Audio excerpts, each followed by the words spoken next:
एक जो जजमेंट है जिसके अंदर ये होल्ड किया गया था कि अगर कोई तीन तलाकें भी दे और उसको उसके साथ भी एक फतवा खैर लगाया गया था। लेकिन जज साहब ने उधर किया यही था कि दो रेफरेंस दिए अपनी जजमेंट में और निगेट किया इस चीज को कि अगर आपने तीन तलाकें भी दी हैं तो हम उसको तीन कंसिडर नहीं करेंगे बल्कि एक ही कंसिडर करेंगे।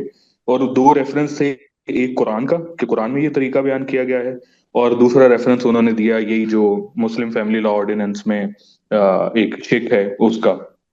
मैं आपसे भी ये पूछना चाहता हूँ कि अगर कोई शख्स तीन तलाकें अपनी बीवी को दे दे और उसके बाद वो एक कॉन्सेंट फॉर्म लेकर कोर्ट के पास आ जाए, जो कि आमतौर पे कोर्ट्स कॉन्सेंट डिग्री दे देती हैं इस तरह के मामलात में, तो क्या तीन तलाकें होंगी या आप उसको एक समझेंगे? अगर आप मेरी राय पूछ रहे हैं और खालिस शरीयत की रोशनी में पूछ रहे हैं, तो मैंने अपनी ये राय अपनी किताब मीज़ान में तलाक के बाब में लिख दी है।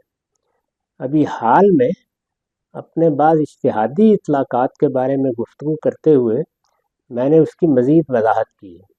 उसका ख़ुलासा ये है कि ये मामला अगर खालिस इल्म की सतह पर देखा जाए तो बयान लेने का मामला है। यानी जब किसी शख्स ने अल्लाह ताला के बताए हुए तरीके के मुताबिक तलाक दी है, उसमें ज़ाहिर है इसका कोई तसव्वुर ही नहीं है कि तीन तलाक एक वक्त में दी जा सकती है।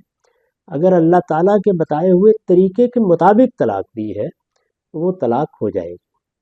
लेकिन अगर उसने खिलाफ वर्जी कर दी, मामूली खिलाफ वर्जी भी कर दी, जैसे कि सैयदना अब्दुल्ला बिन उमर का वाक़या है कि उन्होंने अय्याम में अपनी बीवी को तलाक दे दी, रिसालत माब सख्त नाराज़ हुए। ये ज़ाहिर है कि कोई बड़ी खिलाफ वर्जी नहीं है, लेकिन खिलाफ वर्जी है। जब उन्होंने ये खिलाफ वर्जी कर दी तो अब ये देखा जाएगा कि क्या किया गया है। अगर उसका बयान लेने के बाद ये मालूम होता है कि उसका इरादा कुछ और था, वो वक्ती तौर पर इश्तियाल में आ गया, गुस्से की हालत में उसने कोई बात कह दी और अब वो ये कह रहा है कि मेरा तो कोई इरादा ही नहीं था, तो एक तलाक भी वाक़ई नहीं हो सकती। वो ये कहता है कि एक तलाक का इरादा था, जैसे कि रुकाना बिन अब्द यजीद ने अपने मुकदमे में खुद हुजूर के सामने कहा और ये बता दिया, कसम खा के बता दिया कि एक ही तलाक का इरादा था। तो रसूलुल्लाह सल्लल्लाहु अलैहि वसल्लम ने एक ही तलाक वाक़ई की। इसी तरह मैंने बताया है कि सैयदना उमर ने ये नहीं कहा था कि तीन तलाक वाक़ई हो जाती है। उन्होंने ये कहा था कि हम इसको वाक़ई कर देंगे। यानी उसके अल्फाज मुस्लिम की रवायत में ये है कि अमज़ई ना हो, हम उसको वाक़ई कर देंगे। ये कज़िये का फ़ैसला है, इंतज़ामी हुक्म है। यानी आपके सामने एक चीज़ आई, आपने फ़ैसला किया कि लोगों ने गलत इस्तेमाल करना शुरू कर दिया है कानून को, हम अब तीन तलाक कहने वाले की तीन तलाक ही वाक़ई कर दिया करेंगे ताकि उसे अपनी हमाकत की सज़ा मिले। तो ये वाक़ई कर देना ये और चीज़ है और वाक़ई हो जाना और चीज़ है।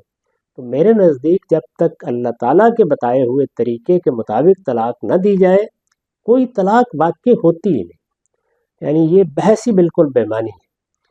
अलबत्ता अदालत, हुकूमत, अरबाब हल्ल-वक़्त किसी ख़ास सूरत हाल में लोगों के हुकूक का लिहाज करके, क्योंकि ये मामला तलाक का दो लोगों के दरमियान होता है, मियाँ और बीवी, तो बीवी के हुकूक का लिहाज करके वाक़ई कर भी सकते हैं और वाक़ई करने से इनकार भी कर सकते हैं।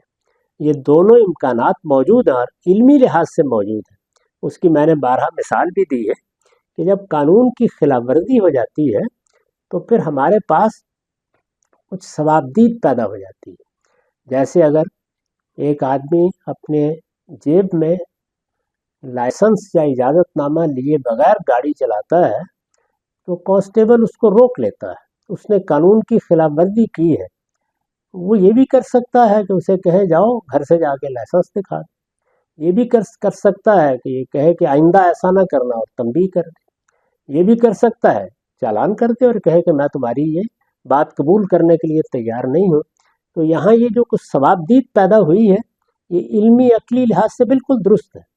इसमें कोई भी रवैया इख्तियार किया जा सकता है और किसी एक तरीके को आप कानून की सूरत भी दे सकते हैं, जैसे कि सैयदना उमर ने दे दी थी, और ये वाक़ई करना ही होगा, ये वाक़ई हो जाना नहीं है। हमारे कानून में जो तरीका इख्तियार किया गया है لوگوں کو تعلیم اسی کی دینی چاہیے کہ وہ اس سے رجوع کریں، اور عدالتوں سے بھی یہی کہنا چاہیے کہ اسی قانون کا نفاذ کریں۔